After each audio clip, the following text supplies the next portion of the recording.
Hello and welcome to the BNz World Report. I am your host, Angela Ray, where we will be discussing global topics and events from around the world.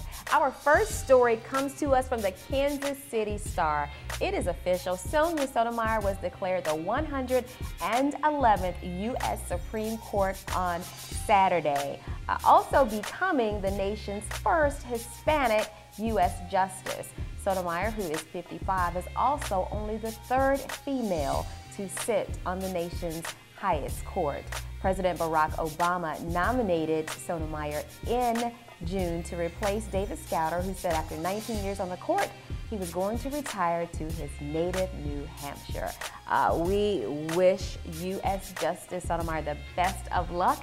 And if I would borrow a phrase from Martin Lawrence, I would say, you go girl. All right.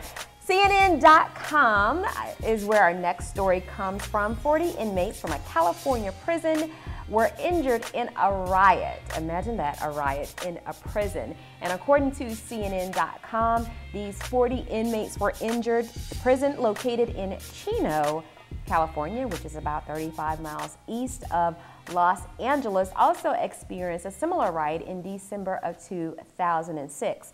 Now, the injuries from the inmates range from all kinds of things, according to CNN.com, stab wounds and slashes to actually life-threatening injuries. And according to a staff member at the prison, inmates used weapons of opportunity to inflict injury among each other. And what is a weapon of opportunity?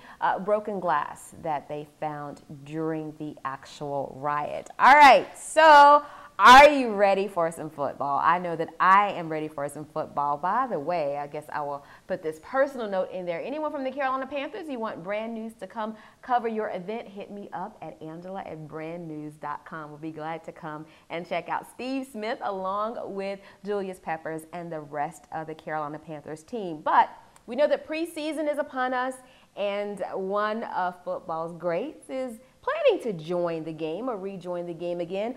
Michael Vick was recently released from prison, and as a part of his community service efforts, he is planning to speak to a number of youth across the country about the dangers of dogfighting. And actually, just this week, he returned to his home in Atlanta to speak to a group of youth. However, many of the people who attended the event were not the people who were intended to attend the event. What does that actually mean? About 55 people were allowed into this suburban Atlanta community, but a lot of the people that were kept out included the media. Only one news team was allowed inside the facility, and that included a 3-person news team from CBS's 60 Minutes, which ironically is the first news program that will have Vick's interview, the first interview that he will do since being released from his 23-month prison sentence. So we do wish him the best of luck. Again, that is from usatoday.com. And speaking of dogs, our next story is a pretty interesting one. It comes from CNN.com as well. Your family dog may be smarter than your toddler. Now, Jay, I don't have a toddler, but I do have a dog. His name is Rico Suave. He's a little Chihuahua. And there may be something to this story. I'm going to let our viewers learn a little bit about this, and you can think about your own dogs. Do you have a dog, Jay? No, I don't. Do you babysit anybody's dog? I do. And do you think that dog is smarter than maybe some little 1 or 2-year-old? Possibly. Possibly. All right. So according to CNN.com, they have been using adapted tests designed for human children, and psychologists have discovered that the average dog can count, reason, and recognize words and gestures on par with a 2-year-old. And actually, some dogs that are deemed a little bit smarter can actually recognize things on par with a 2.5-year-old. And of course, as the saying goes, all dogs are not created equal. This next story comes to us from Guardian.co. This is one of the United Kingdom's website. And of course, President Obama is fighting back right now with all of the opposition to his health care plan. Recently, Obama lashed out at critics who have been stalling his health care plan in both the House as well as the Senate. Of course, the plan is to provide coverage for the 46 million uninsured Americans in the United States.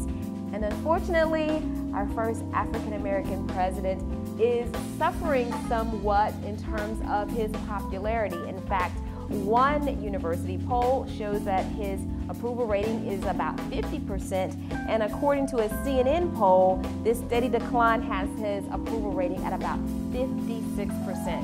Of course, President Obama is now in his second 100 days in office, and his approval rating has definitely declined since the first 100 days. Now, what's interesting about his decline in terms of popularity or people being happy with what he's doing is not necessarily in line with what people think about a publicly funded healthcare system. In fact, as the healthcare industry grows uglier and uglier, this fight with Republicans as well as some of these blue Democrats, one recent poll showed that 62% of Americans favored a public option for healthcare, and 61% also supported higher taxes on the rich and wealthy to pay for it. Very interesting. All right, our next story comes from the News to Know section of Brand Newz. Quick climate change fixes come with huge dangers, warn scientists. So we have been hearing about global warming for quite a while. Our former Vice President Al Gore even had a very well-known and very popular documentary on the subject. Now, plans to reduce global warming come with huge warnings, according to two scientists. So what are the plans? Well, they plan to, or some people say that one way to handle this global warming is by blasting jets of water into the atmosphere or placing mirrors into outer space. Now, these methods are deemed to be highly effective, but they can also lead to severe drought. And if you're in North Carolina as well as throughout the South, you know that the summer of 2007 was the summer of drought. So this plan to help global warming could definitely come with a price tag. All right, our last story comes from the Associated Press, and this one is definitely one that kind of breaks your heart. A baby that was pronounced dead later came back to life, actually died in his mother's arms minutes before his burial. Doctors pronounced the death of a baby girl on Tuesday morning who survived 6 hours in a hospital morgue refrigerator before her burial. She was declared stillborn on Monday. Now, a 26-year-old woman came to the hospital, West Galilee Hospital in Nahariya, in her 23rd week of pregnancy.